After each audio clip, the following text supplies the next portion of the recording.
This for being black. We ain't got no hope, they killing every day. I mean, we need you in every way. We need results, we don't need to see your face.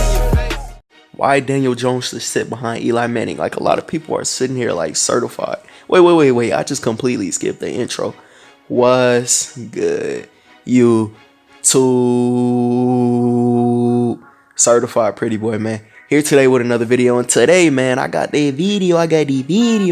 Now, a lot of people, when Daniel Jones was drafted, was like, bro, how you gonna pick him over Haskins, including somebody like me? How can you pick this man over Haskins, who had a great campaign with Ohio State, had a great season, had like 4,000 yards passing? I think he had almost 50 touchdowns, passing touchdowns. You know, you got people like him, Kyler Murray, who had the numbers, the flashy numbers. Then you got Daniel Jones. If I'm not mistaken, Jones only had like 2,000 yards. So it's like, bro, then he was playing at Duke of basketball college. Duke a whole basketball college. But nah, man. But seeing him in the preseason, I think, you know, he been grinding, man. The man been grinding. He just went, I think last night, 11 for 16, had a TD. And then the night before, went 4 for 4, had a TD, like 67 yards, if I'm not mistaken. Dude has been balling. I know it's only preseason. A lot of people, oh, it's preseason, but it is what it is, man. It's preseason. He's still playing against pros. He's trying to fight for a spot. He trying to, and I think in the back of his head, he's trying to start himself. But I think it is smart for them not to play him. And I heard a lot of analysts and, a lot of people saying, well, maybe he might play in the middle of the season. I think, nah, let him sit back the whole season. I think even if you're losing, like, just let him sit back. I know if you're losing, you're probably like, man, we might as well throw him in there. But think about it. Look at somebody like Mahomes. Even though the Chiefs were in a whole nother boat, they were actually winning. They went to the playoffs. They could have went deep too if they didn't have that freaking comeback where, that throw that Mariota had back to him. So it was crazy. That was just a crazy body. Well, it was like 28-3 or something like that. It was crazy. But yeah, man, it's a different situation. The Giants aren't a really good team, but I think the Giants are kind of slept on this year. And to think about it, they have a pretty decent defense. I'm not saying their defense is great, but they have a decent defense, man. They had BJ Hill, who was a rookie last year. Dude had 5 sacks.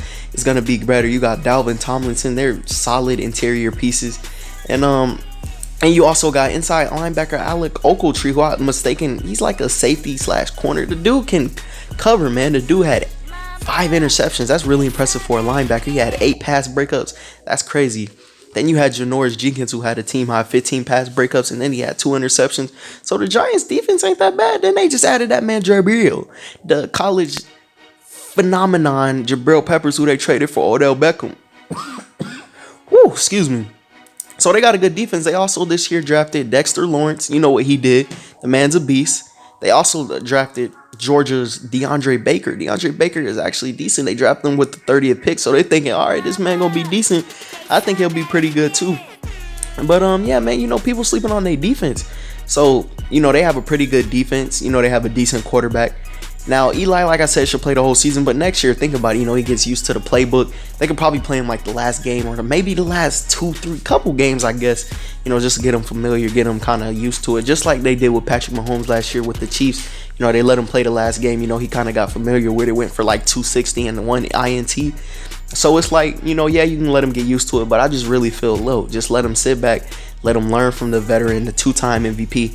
Manning has never been like a crazy tier 1 type quarterback like his brother, but he's also always been a decent quarterback. I mean, he's been a starter for 15 years now, has brought them 2 Super Bowls, have made 2 Super Bowl MVP. So it's like, yeah, it's pretty good. Then they got this young defense who is gonna build, and then you're gonna also let him build.